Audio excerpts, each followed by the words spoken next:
So today we're going to look at the car that put the zoom and zoom zoom for Mazda, the Mazdaspeed 6.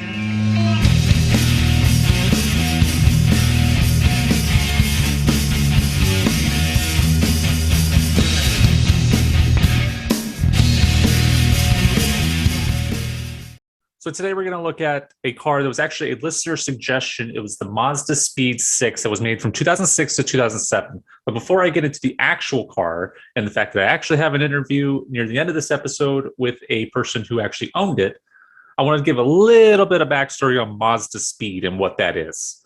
So Mazdaspeed started as Mazda Sports Corner in 1967 and was an independent speed shop with no Mazda involvement. The team raced the original Mazda Cosmos rotary car. If you don't know what that is, look it up. It was back in the 60s. It was a really cool looking little car. It looked kind of like a spaceship. Really cool. So as the team started to perform better in races, actually their first race was like a 48-hour endurance race or maybe longer, where they ended up fourth, which is pretty good for a brand new team. Mazda actually got involved, and in 1982, the team became Mazdaspeed and started to go more in-house with Mazda as opposed to an independent shop. They ended up winning the 24 Hours of Le Mans in 1991 with a rotary-powered car as well. But in 1999, Mazda actually fully bought out Mazdaspeed and became a fully integrated kind of performance part division for Mazda. And Mazda actually axed Mazdaspeed. As of 2020, it was officially announced in an interview somewhere that Mazdaspeed was no longer around. Their last car was actually the 2013 Mazdaspeed 3. The cars that they kind of made were the Mazdaspeed Protege. They made the Mazdaspeed 6 that we're about to talk about. They made the Mazdaspeed 3, and they made a Mazdaspeed MX-5 or Miata. But like I said, now it's gone, unfortunately, as Mazda decided they're going to grow up. So we're actually going to talk about the Mazdaspeed 6. It was actually suggested to me by a person on Instagram named Richard. Thanks again, Richard, for reaching out and suggesting it. It's the first, or actually technically the second time, because my dad had suggested the Prius, which is the most listened to episode on this podcast. So thank you for that. But thank you to Richard for reaching out and suggesting the Mazdaspeed 6. So the Mazdaspeed 6 actually only lasted 2 years. It was 2006 and 2007. It was an all-wheel drive car. It was 74 horsepower, with a turbocharged 2.3 liter four-cylinder, and had 280 foot-pounds of torque. The Mazdaspeed 6 was actually designed by Mazda's Advanced Design Studio in Germany, and it came from the Mazda 6 MPS concept, which was unveiled at the 2002 Paris Auto Show, which was based on a 5-door hatchback. But ultimately, when they built the car, they decided to go with the sedan, as it was about 100 pounds lighter. And it was actually meant to be a more adult fun car, because when you hear the specs, you hear all-wheel drive, you hear turbo four-cylinder, 274 horsepower. You immediately, in that kind of time frame, think of the WRX STI, you think of the Evo. But this was not going against that. It was a heavier car. It was a full sedan. It was bigger, and it was supposed to be more mature. It was kind of like if you got the Evo and STI in your early 20s, by your 30s, you were going to be driving a Mazdaspeed 6. This car actually did 0 to 60 in 6.2 seconds, which back then, not bad. Today, not amazing. It was actually the highest horsepower sedan that Mazda ever built at the time. And we're going to talk about this a little bit with JD when we interview him here at the end of the episode. But 274 horsepower at the time was a good amount from a four-cylinder, even a turbo. Whereas now, comparably, like you have your Camaros and your Mustangs putting out 300 to 310 horsepower out of a four-cylinder. But at the time, I mean, 2006, 2007, that was a good amount of power, especially from an all-wheel drive car. So the differences in the chassis between the Mazdaspeed 6 and the regular Mazda 6 were that there was a cross brace behind the rear seats, which actually made it to where you could not do a flow through. You know how like a lot of sedans have, you can go from trunk to inside the car with like a pass through. Sorry, it's called a pass through. So that was taken out. There was a cross beam under the dash, heavier duty mounting points for the suspension, beefed up A-pillar anchor mounts, And it all added up to a 50% gain in chassis rigidity, according to Mazda. It also had bigger brakes by about an inch over the stock, the regular Mazda 6. And it was actually the first US Mazda that came with direct fuel injection as opposed to port fuel injection. And kind of interestingly, it only came in a 6-speed manual. There was no automatic option. So it was like, again, like I view it as kind of a in your 30s car. You're starting a young family, but you still want to have your kind of fun with your car, where you can drive a manual, you want to roll through the gears, but you got a car seat in the back. So the only like aesthetic differences between a Mazdaspeed 6 and a Mazda 6 were different wheels. It had a small trunk spoiler as opposed to, so there was and we'll talk about this in the interview with JD here in a second. It had the upgraded Mazda 6, regular Mazda 6 had a kind of raised spoiler. This one had a trunk spoiler that kind of low and flush. And the hood was raised 1.8 inches to clear the intercooler for the turbo. And that was pretty much the aesthetic differences, other than it would have said Mazdaspeed on it. So I kind of attributed to, and you're going to hear again, sorry, I know I already did the interview and now I'm doing this. I kind of attributed to, it was a sleeper car, kind of in the same vein. I feel one of my favorite cars, the 2004 to 2006 Pontiac GTO, which, if you didn't know cars, looked like a Grand Prix, which I kind of dig. I really like that. I like the idea that you pull up next to what you think is just a family sedan, and then it takes off and runs away from you.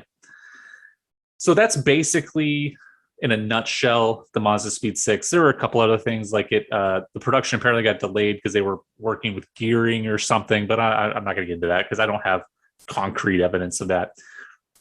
But now we are going to talk to JD. JD did own one of these from in his mid-20s until his 30s. So he had about 10 years, and he's going to talk about what kind of attracted him to that car and all the things he did to that car and living with the car. So that's great. Stay tuned. We'll be right back with JD. Was it back in 2010?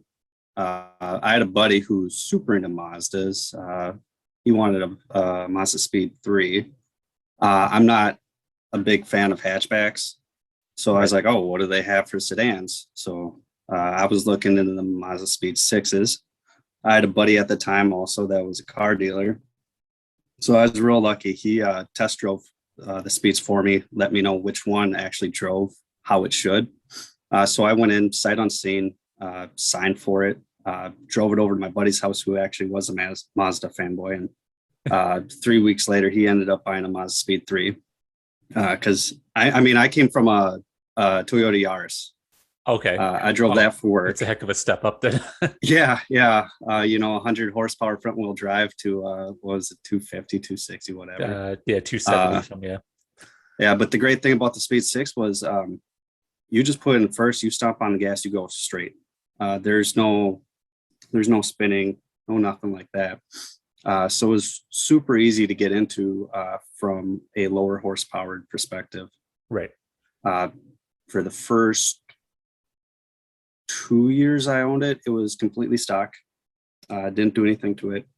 I wasn't a modifier at that time. I just like to go fast. Right. That's where I came from. And then I ended up coming into some extra cash from work.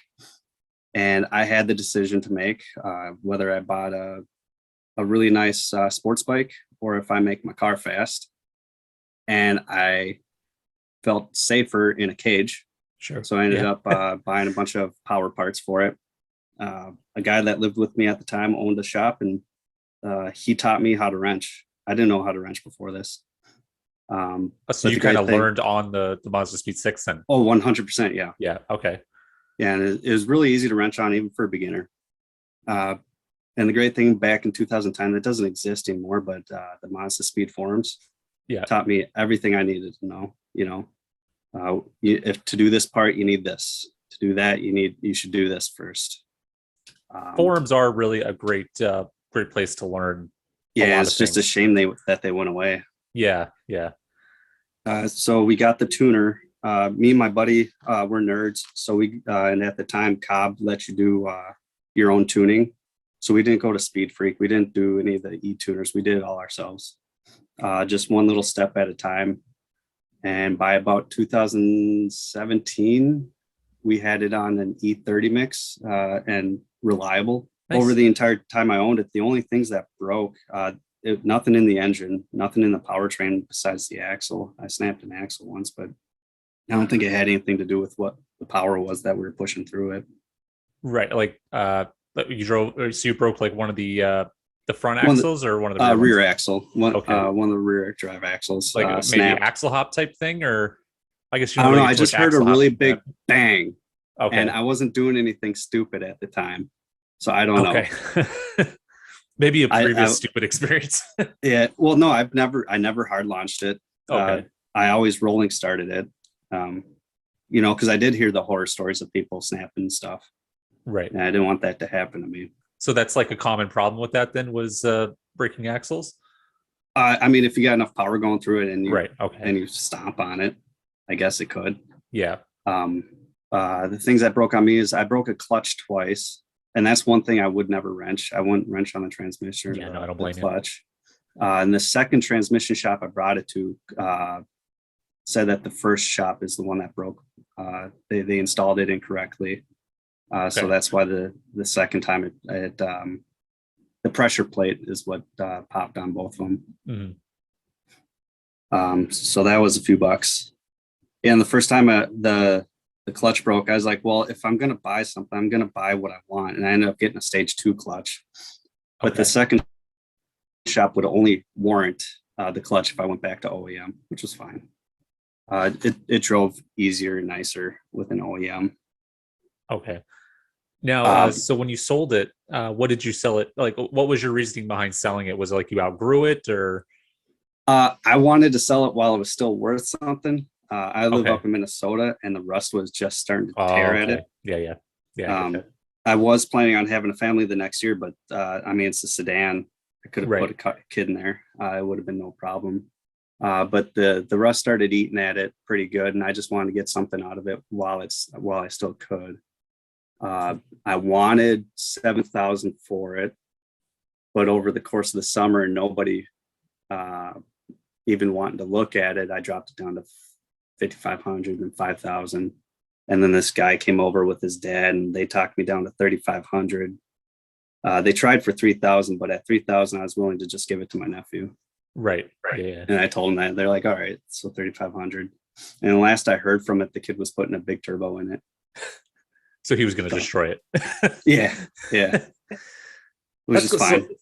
So, what was kind of like all the research I've done on it, it was kind of built to be like not necessarily like an Impreza or WRX, or it's a bit heavier than those. It was more of an adult version of that, basically. Yeah.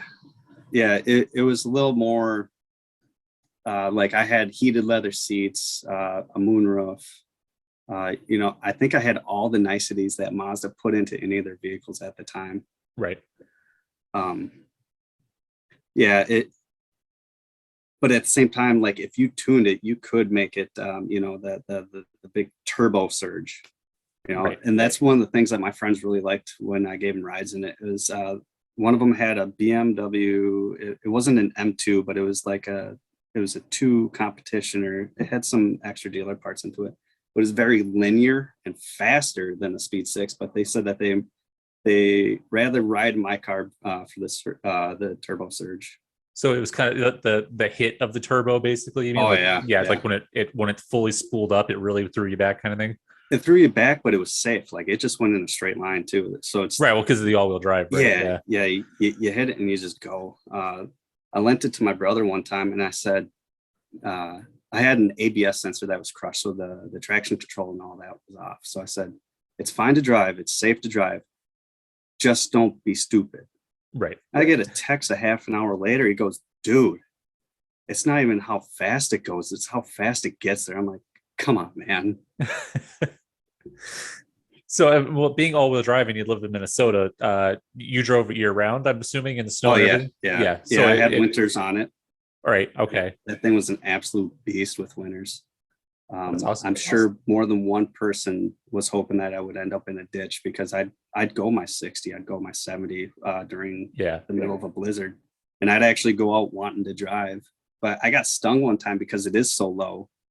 There was a big ice chunk in the middle of the road, and it ripped both my front and rear bumper, popped a hole right into both of them. Oh, wow. Okay. Yeah, I had a skid plate at the time, so luckily my car just kind of ramped right over it. But yeah, it took out both bumper covers. So did you drive the BMWs that you were talking about your buddies had? I didn't get behind the wheel. He Okay. was a dealer, and it was part of his package. So I So I don't. was just kind of wondering like how it rode and how it handled as compared to the BMW. As a driver. Yeah. Just because I feel like that particular car, like the Mazdaspeed 3 was obviously a tuner car, like it was meant to go against like the Focus and all that. Whereas the Mazdaspeed 6, I felt like was kind of more of a BMW Audi, but maybe on a budget kind of car. Yeah, I ran against definitely not an M, because an M would have stomped me, but I ran against a BMW or two on the highway, and a Nissan 350. I ran against one of those, and between 60 and whatever we ended up doing, we were wheel to wheel the entire time. But it was all in good fun on an empty highway. We ended up giving each other thumbs up on the way out. There's no cops on the show. It's fine. No, but it's such an unsuspecting car. Like, unless you know what you're looking for, you don't know. Right. Well, that's the thing. The only real aesthetic difference is that the hood's a little bit higher, right? Like as far as a little bit higher. The wheels are different. Rear wheels are different, but if you put new wheels on, that doesn't matter. Right. The rear spoiler, there isn't shorter, one on any other Mazda except for the V6 version had a raised spoiler, so this one was kind of flat across the trunk. Right. And then the tailpipes were chromed, chrome tipped. So and it was dual. Right. So if you didn't, if you weren't into Mazdas real closely, you wouldn't know. It's kind of a sleeper car, right? Like, so yeah. And I took the badging off. Oh, okay. So yeah, even more so. You're just another 6 driving down the highway. Yeah, well, and that was the thing. I was a black Mazda 6, so if I ever got called in, I just wanted people to say, I don't know, it was a black sedan. Right. And if I got pulled over, I mean, it's one thing to have an M badge or something on your car, but to have if you're getting pulled over for speeding and you have speed written on the back of your car, I didn't want that. So I took that off immediately. But that's cool. The car was an absolute wonder for the 10 years I owned it. That's great. So what do you own now? I'm in a CX-9 now because I have a child. Right. Okay. The plan was to go to Miata. I was going to get an ND. Okay. I was still going to do it even though I was having a kid, but I got all these people in my ear like, dude, come on, man. So my plan actually with the CX-9 is to prove to my partner that we only need the one vehicle, and then I'll go get my Miata or Corvette or whatever I decide to get next. But it's definitely going to be a 2-door sports purpose car. Awesome. Yeah, because with the speed, I was trying to have it all, Yeah. Have your normal car. Well, I mean, that makes sense. Yeah. It kind of reminded me, I was thinking when you were saying, we were talking about it being kind of a sleeper car, that if you remember the kind of 04 to 06 Pontiac GTO. Oh yeah. Where it if you didn't know cars, it looked like a Grand Prix. Yeah. But then, I had a 400 horsepower V8 on it instead. Or the shows. Yeah. Taurus shows. Yeah. I love those. I drove, was it 97, 98? Mm-hmm. That was the first real power I'd driven. And I thought that was just a monster at the time, at least. Yeah, just like the Speed 6 was a monster at the time, but it's almost a dime a dozen now. You can get anything. Well, that's the thing now. It was 270. Sorry, look at my notes. 274 horsepower. Yeah. But yeah, like at the time that was a good amount, especially from a 4-cylinder. That was good. And it's still a decent amount of horsepower from a 4-cylinder. But now, like the base Camaro with a 4-cylinder has 305. Yeah. So, and the base Mustang, the EcoBoost, it's not the same engines, but it's very similar. Right. Thanks for coming on, JD. I really appreciate your perspective on the Mazda 6. Absolutely. Thanks again. Hi, everyone. Thanks again for listening to this episode on the Mazdaspeed 6. Thanks again to JD for coming on. And if you liked it, please share it with your friends. Please let other people know. Let's keep growing the show. I really like the format we're coming into here. We're coming up on pretty soon, probably going to start announcing things that are going to happen for season 2, which will be in January. It's pretty exciting, I hope. If you'd like to hear more, if you have any other suggestions like Richard did about the Mazdaspeed 6, please hit me up on Instagram, Facebook, Twitter, email, anywhere you can get a hold of me. And I'm happy to do an episode on it. So thanks again for listening, and everyone have a great week.